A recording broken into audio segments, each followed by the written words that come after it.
Hi there, this is Manny with Classic Auto Repair. We're going to go ahead and start a undercarriage inspection on this 1955 Chevy pickup.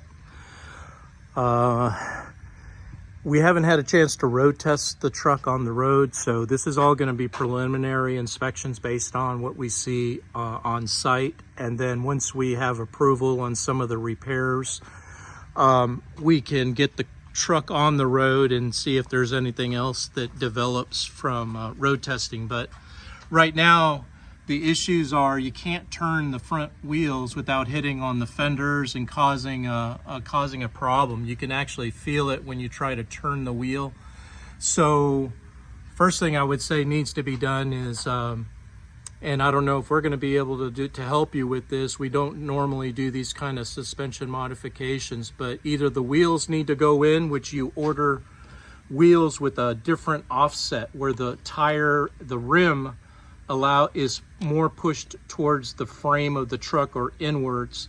That allows you to have a better turning radius. So a lot of this is just, you do this before you buy the wheels, because there makes so many versions and variations. You get the one that fits the truck, but these ones are sitting out too far. So your only other option at this point is to modify the fender by pulling the fender out. There are body shops that can pull this fender out so that it provides enough space, but we don't do that kind of work here at this shop.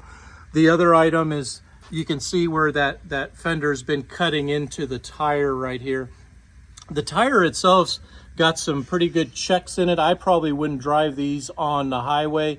They already are showing weathering signs. I don't know how long they've been on here, but you can see right here the cracks that are coming into the tire. That's a weathered or a worn tire.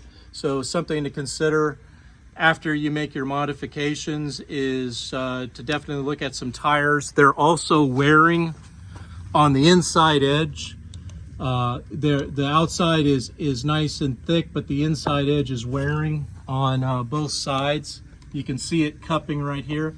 That's usually an indication that your geometry on your camber is not right, and that needs to be repaired. And there's little things like the wheels are hitting right here. The rim is hitting on something. More than likely it's the control arm up here at the top. So, you know, again, there's some modifications that need to be made, and we're not capable of doing the body work.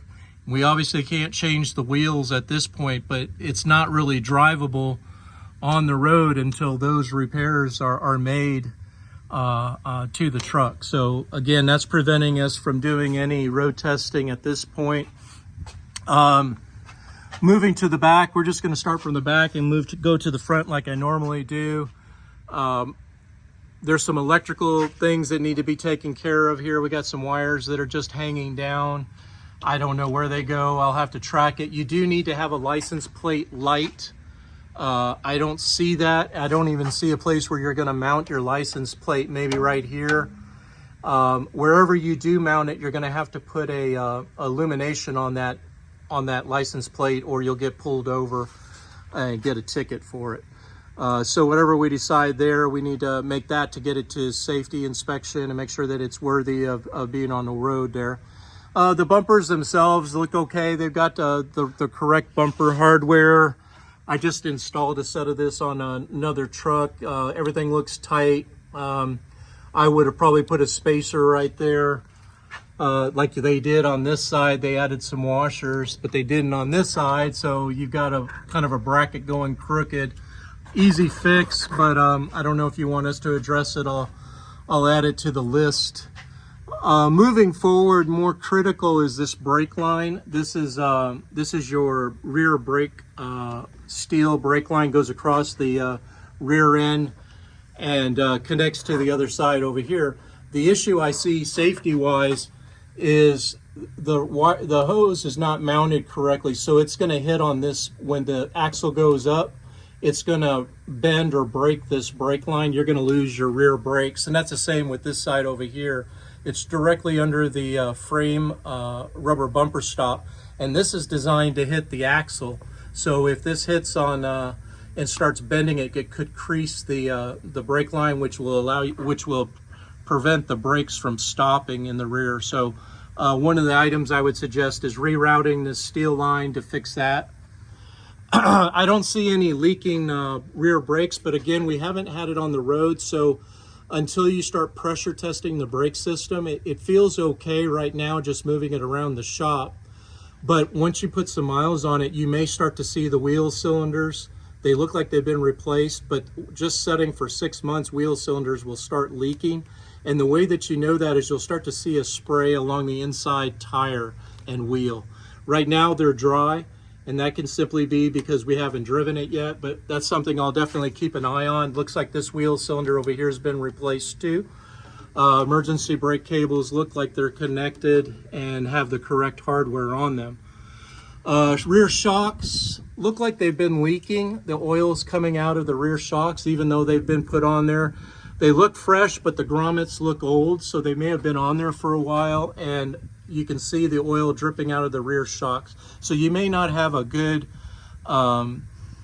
ride as far as absorbing some of the spring retention, and these shocks really go a long way to improving the ride. So something to look at. Now, you want to make sure that if you do drop this axle down any to bring the rear end down, you're going to have to change these shocks because they're already at a severe angle.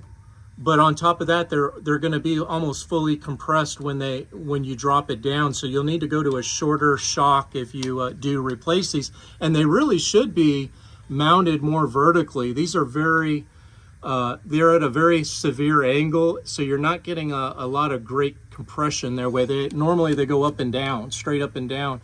But for some reason, I imagine it's something to do with where the mounts are. These might not be the right ones. They may need to be further in.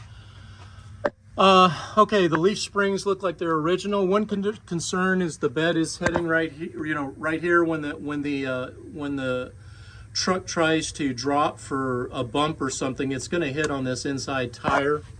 Again, the same situation as you had before. You can see it right here. This one's actually hitting and rubbing on this tire. The problem here is the wheels should have been purchased with an offset going the opposite from the fronts. These need to be pushed out so they clear the bed. And when you go out, you're gonna get close to this fender here, so you got to go with a narrower. The wheel needs to be skinnier so that it fits up underneath here when it does compress. My suggestion here would be to sell these wheels online or something, try to get your money back on them, and buy a set. Take it to a wheel shop that specializes in these type of modifications so that they can get the right offset so that you don't hit here and you don't hit on that. More importantly, on that inside bed, it's really rubbing, and you really can't drive this truck in its current condition the way that's right now. And we could put a spacer on the wheel temporarily, but I don't know what I'm going to be doing on that fender once I push this out a little bit further. But we may consider that as maybe the first option. Move it out at least a 1/4 inch so that you're not hitting on the inner fender. Right now, you can feel it when you move the truck around. It feels like it's in a bind, and that's why right there. All right, we added fuel to the tank, and we purged the fuel line, and the pumps was primed so that we could get fuel back to the carburetor. Looks like it's got a new sending unit, new gas tank. That's not good there. That ground needs to be fixed because it's just setting on there, that looks supposed to go to the tank to ground it. You want to make sure your tank is grounded or the sending unit will not work. So that's an electrical repair that needs to be made there. Wires kind of hanging, need to be strapped down so they don't get caught on something and yanked from the underside of the truck. Looks like it might have a small leak right here. Normally you put a little silicone or Teflon before you put the plug in there. Looks like it's got a small dent in it, probably from hitting so low. Who knows, but it does have a small dent in the tank. Not a concern for mechanical or safety issues, but just be aware of it. It doesn't look like the rear diff is leaking right now, but again, these leaks may start to appear once the truck gets on the road. You start putting about a 500 to 1,000 miles on it. You may start to see these gaskets are all dried out right now. So as you drive it, the oil starts to spin around. You start to get the seal leaks, diff leaks, main seal leaks on the front of the carrier right here. Just universal joints have been replaced. The drive shaft looks new, and the universal joints are in good shape. Looks like the rear tail housing seal is in good shape now, but again, once you start driving it, you may start to see some failures right here. All right, so brake line hose has been replaced. That's good. That's what you want to see, a new brake line there. You got a new steel line. Really don't know about the way this line is run against this drive shaft. I would have gone above it when plumbing this. Definitely would have put a clamp on it to move it further up, so that when that rear axle comes up, you don't want this drive shaft to start grinding on this steel right here and wear a hole in your brake lines. Again, you'll lose brakes as a result of that. This looks like the conduit for the electrical rear tail lights, brake lights, turn signals, all runs through this harness. That's good that it's strapped and moved away from the exhaust. One of the things I noticed on the exhaust system is that the brackets are not mounted. It was not welded very well, so the welds broke loose on both sides. So you're going to create an exhaust manifold problem up front at the manifold. That'll either crack up there, or definitely the donut will fault, because this isn't supposed to move, and right now you're going to have a big wobble in the exhaust pipe. So something to look at repairing is making sure those brackets are remounted and welded back up. We can take care of that here at the shop. Okay, looks like the hardware on the bed is still intact, and all the washers and bolts and brackets, grommets, seals are in good shape. I just did a truck and they had no bolts on this. We could basically lift the bed right off the truck, and he drove it all the way here from Austin. So you got to make sure all the hardware is back on these beds, and this one does have everything the correct way. Moving forward, transmission mount looks good. It's got some new hardware and a new mount on it. Transmission, again, one of those situations where it's not going to leak until you start driving it, and then the torque converter is going to push all the oil that it drained into the case back into this, and this is where you start to develop the leaks. Right now it's dry, but I guarantee this will probably start leaking. Not much you can really do other than replace the gasket and keep the bolts torqued down. This is your vacuum modulator for shifts, and everything is connected, looks okay. As long as that top of that tube is connected to the vacuum source at the intake, you'll be in good condition there. Cooling lines don't look like they're leaking yet, but again, you won't tell until you get some miles on it. They do have new cooling lines on the transmission. You're already starting to develop a small leak at the shifter lever. You got to take apart the inside of the transmission to get to it, to pull that lever out, put some new seals in it. I'd refer you to my transmission guy if that's something you want to look at. Here's the bottom of your gear shifter, and it's pretty open to the cab, so you're going to want to put a boot of some type on this to keep the exhaust fumes and the heat from entering your cab. At some point, this needs to be redesigned and some kind of a seal installed there. It seemed to be okay shifting and getting it up on the lift. I didn't feel a slip in it or any issue with the transmission at this point. But again, until we get it up on the road, you really don't know what it's going to do. But so far, looking at it in a safety point and making sure everything is there, we're looking okay so far. You got a little bit of oil dripping down here, as you can see. This is usually a sign of one of two things. One is oil pan, the rear oil pan is leaking, or the rear main gasket on the crankshaft is leaking. We don't really offer these type of services because the trucks and cars sit too long and the seals dry out. And then, as I was describing before, when these vehicles sit, the seals will start to fail. And to replace these seals, you got to pull the transmission or the engine out. Very labor intensive. You can have a couple $1,000s in fixing that leak.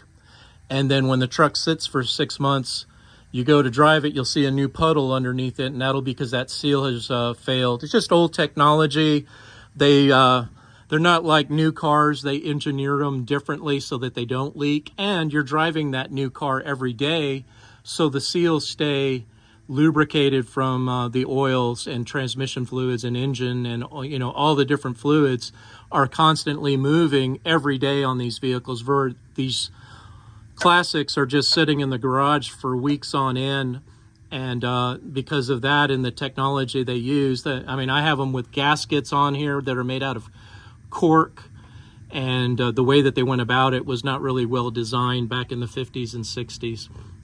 Looks like the starter's new. It sounds pretty good when it cranks. When we first got it, we couldn't get it to run, and that was because the battery had a bad cell in it. It was completely bulged out on the sides.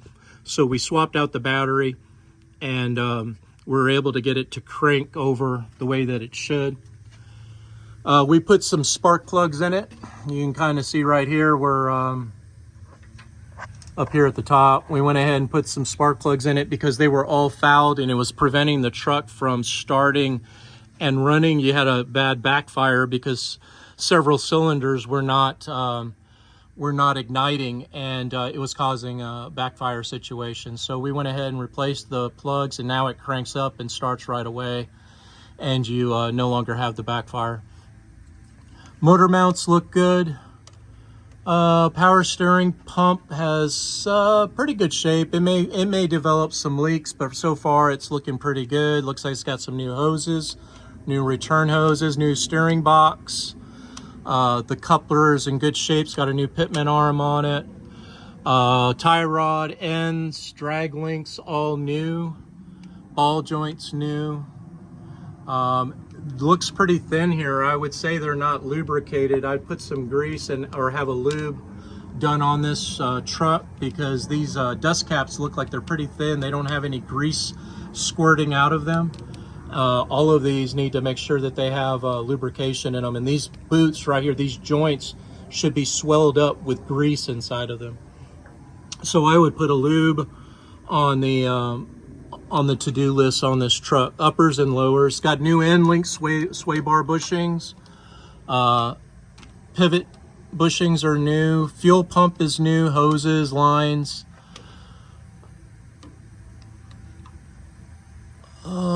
Control arms look, the upper bushings are new. So your suspension is good. I'm surprised to see the wear that we're seeing here with all the suspension components being rebuilt. Even the lower control arm bushings are new. You would expect these tires to ride straight and flat and not cause this premature wear that you're seeing on the front. So either these tires were on it before the suspension was done, or it needs to be aligned and the suspension alignment checked to make sure everything is correct and that the toe in is right so that you're not getting this wear. Looks like your starter wire's got some insulate. This is gonna melt. This will be gone probably within your first 50 miles. You have to have it inside of heat shield, which is what this white stuff is. This plastic stuff here is not heat resistant, so whatever wires in there is not going to be protected. Looks like it's got one right up here, but you don't want it close to the manifold. You want to get this stuff away from the exhaust because of the intense heat that's coming from this cast iron manifold. So get these clamped up, moved away would be a safety issue right there, and get this one recovered. Looks like it's got a new brake lines on the front, new calipers, new hoses, new rotors. Brakes up front look like they're in good condition. I don't see any caliper leaks or fluid. Front calipers tend not to leak. It's usually the rear wheel cylinders that leak, and these ones are in good shape. Everything still looks good, but again, you got to put the miles on it before we can tell you whether these are going to hold up to the normal daily driving. All right, so that's the suspension, brakes. Let's see here. I don't like that spark plug wire right next to that joint right there. I would try to figure out a way, maybe a different boot on this plug, or some way to strap it so where you're pulling this away from this joint, because you don't want it to get caught and short out the spark plug over here. Got your ground strap on there, that's good.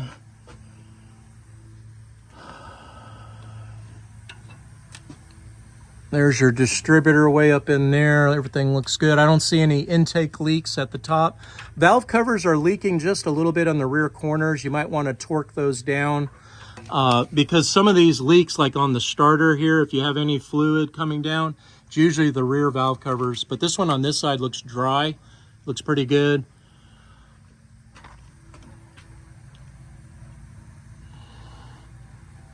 Your oil dipstick tube is okay. Don't see any leaks yet. Front of the oil pan is good and dry. I don't see any issues here. Everything looks good and clean. Belts are in good conditions, new pulleys. Got an electric fan on it. One of the items I put on the list is a radiator. This is a one-row radiator. It's not going to cool this engine. In Texas, you need to have at least 3 or 4 rows of coils. It should be about 3 times thicker than what you have on this truck. You need maximum cooling to get this thing to not overheat on you. So one of my recommendations is to put a better, thicker radiator with the electric fan. You should be good shape, but you probably won't be able to run this fan because it's too thick. Once you pull back to the proper core, we usually put these fans on the front side of the truck if it fits. If not, they make a narrow electric fan, or I put dual fans, one over here and one over here away from the pulley, and that'll also accomplish the high flow that you're looking for. But if you run this radiator, you may run into some overheat issues. You may want to run it this way for now and see how it works, but something to look for in the future. All right. Seeing if there's anything else I needed to bring to your attention. Got some loose hanging wires here that we probably are going to find out when we do some safety tests on the top side, whether all your lighting is working. If not, we know where to look. This needs to go away. You don't want that getting caught on the tire when you're turning right. This is too close, so this all needs to go away. Looks like this is strapped down. That's good. That's what you want. Looks like it's got some new wires, new buckets. We just need to check safety test on the top side. When I conduct that video, I'll know whether all these items are working or not and where to go to fix it. Strap down the harness here, that's good. Passenger side looks good. I don't see any issues here with the wiring. Let's see, on the front side, okay, you got your bumper, your hardware's on there, everything's locked down. I don't see an issue here. One of the problems you're going to experience with this truck is this low exhaust pipe is already, you can already tell it's been hanging on things and grinding. I would probably have had this remade and shortened to where it's more closer to the oil filter. Bring it up, put a heat shield around it for the oil filter, but having it hang down so low is problematic for a truck that sits down this far in the front. It was never meant to be this low. And even when you do raise it up a little bit, you can see that tailpipe is only right now running about 3 inches above the ground, and you know that's just gonna cause all kinds of problems for you. So maybe raising the truck by about 2 inches. My recommendation would be to bring the truck up about 1.5 to 2 inches. That's going to increase that clearance but then you may want to go to an exhaust shop and just have them rework this whole pipe here, bring it up higher, because as you can see on the passenger side, this is the way that that I like it. It's up close and tight, and it's above the frame. This one's way below the frame level right here. So something to consider right here is some exhaust work. Otherwise, you're going to just, even if we fix those brackets, you're going to re-break them again, because this is going to hit on something that's going to torque that bracket off of there. As far as structure, looks like it's had a lot of metal work done on it, a lot of patches. I'm hoping that the metal work was done by someone that didn't do the exhaust, because the welds on the exhaust were not good. These need to be really good, because there's a lot of them are structural, and it supports the weight of the cab. So you want to make sure that welding is done in a really good way. You can see where these were not welded in, and that could be problematic later on. A lot of holes in the truck, so you got to make sure those are all sealed. I see a hole right there. That's going to let in that exhaust fumes. Could cause some poisoning inside of the truck. So if you ever do get air conditioning or have the windows up, you're going to want to make sure that all of your cab is completely sealed and that you have no open holes inside of the truck, because right now you do have several openings all over the truck. And I know right now you don't have a seat in there, and you're still on the you know, working the interior with carpeting and all that. But before you lay that carpet down, make sure that they get the truck pan sealed correctly. Rockers are completely rusted out, very common on these trucks. Some welding done again here on the support structure. Inner fenders look like they're in okay shape. I don't see an issue there. It looks like the floor pans in certain areas were replaced, like this piece right here has been cut and installed a new tunnel up in here, a new tunnel plate.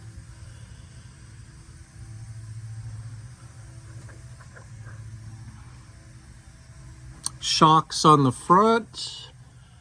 Now with this truck setting so low, I'm surprised that the shocks are not completely bottomed out. You got to make sure you're running shorty shocks with a suspension this low. Again, you want to make sure you have good travel on the shocks, or they'll bottom out, and then you have no suspension at all, and the thing's just beating on itself, which blows out the seals, and then you really lose your shock. So one of the things when you do your wheels, dropping your suspension, you have to take all of these things into consideration, because the geometry of this truck needs to still be able to go up and down without any obstruction. And right now, it has a lot of obstructions that need to be fixed.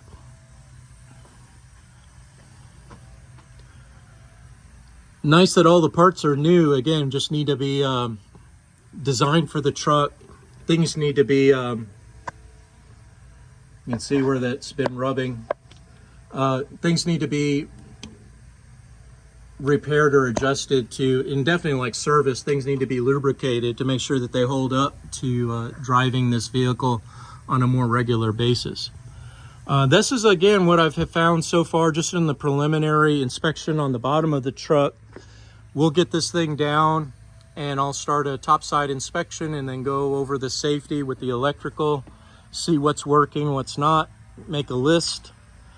But as far as the bottom side, this is a pretty good truck. Like I said, there's just a few items that I would address that are concerns, and then otherwise I would say we probably need to get this drivable. Once it's on the road, maybe bring it back, put it up on top of the lift, see what's leaking, what needs to be addressed at that point. But right now, with it not drivable, I can't tell you about the leaks that are going to occur in the future. But you know, so far from what I see, it's a pretty dry truck, and you're looking in pretty good shape down here on the bottom. I hope you enjoyed watching this. This is Manny with Classic Auto Repair.